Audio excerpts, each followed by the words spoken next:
Antum datanglah ke negeri Yaman. Kalau antum melihat Yaman yang sekarang ini saja, mungkin antum digolongkan kita ini orang-orang yang cemen. Kita sekarang mana dakwah, kalau nggak ada yang bayar nggak ada, nggak jalan dakwah. Syekh Mukbil rahimahullah taala, antum lihat sendiri Yaman itu listrik nggak ada, air susah. Pernah Syekh Mukbil dakwah, diceritakan oleh Abu Ramzi Al-Wadi'i, pernah Syekh Mukbil dakwah, beliau nggak bawa duit, mau ngisi petrol bensin itu tadi, noleh ke harisnya Syekh Mukbil, ada duit enggak, dia noleh ke Syekh Mukbil, kata Syekh Mukbil enggak ada duit. Terus gimana kita bayarnya?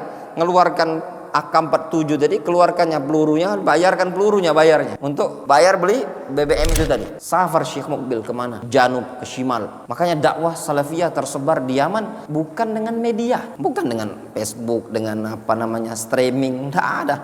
Syekh Mukbil datang dari satu ke kampung lain. Tidak usah, jangan Syekh Mukbil, zaman Syekh Mukbil terlalu jauh kita mikir ke sana ya ikhwan. Yang bulan 12 kemarin, pada hari Jumat, ana diajak safar dakwah ke Mantiqah, ke provinsi namanya Abyan. Sampai di tengah jalan Nabi dibilang, Abdurrahman, kalau kurang khotib antum siap-siap khutbah. Ana siap-siap santai-santai aja, nggak kepikir mau khutbah. Sudah sampai di tempat masjid, tiba-tiba Syekh Abdullah Badui itu ngomong, Abdurrahman, butuh satu lagi khotib, antum khutbah ya. Khalas tayyib. Gila, ditaruh di suatu kampung dingin di atas bukit, ada masjid kecil, ada air, tak ada air ya ikhwan, ada listrik pakai aki, ada mic, tiangnya kayu, mikrofonnya dicolokkan ke aki tadi, ampli yang nyambung ke aki. Terus anunya apa? Itu yang kalau itu yang tempat naruh mic itu, yang besi itu terbuat dari apa? Dari kardus. Kardus diputer-puter kayak gini, dikasih kawat penyengkangnya, masukin gini. Allahu Akbar, kata Hana. Khutbah Hana tentang keutamaan ilmu. Habis selesai khutbah, diajaklah makan. Jangan antum pikir makannya nasi rendang, nasi ayam segala macam. Mungkin antum mikir kalau bisa ndak ketelan antum. Itu di zaman 2000 berapa? 2025. Gak ada listrik. Ngumpullah kita asar. Habis Jumat ngumpul di suatu tempat, terus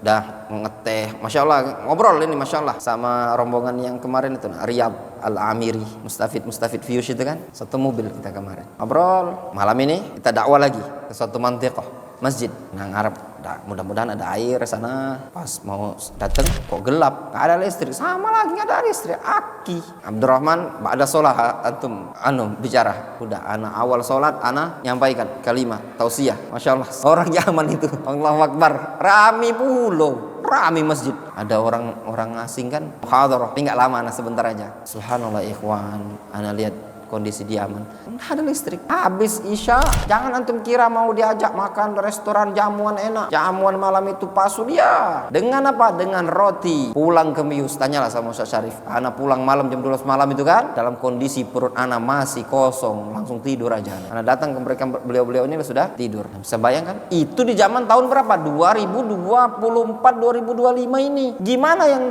Syekh Mukbil berdakwah tahun 80 sekian, 90 sekian?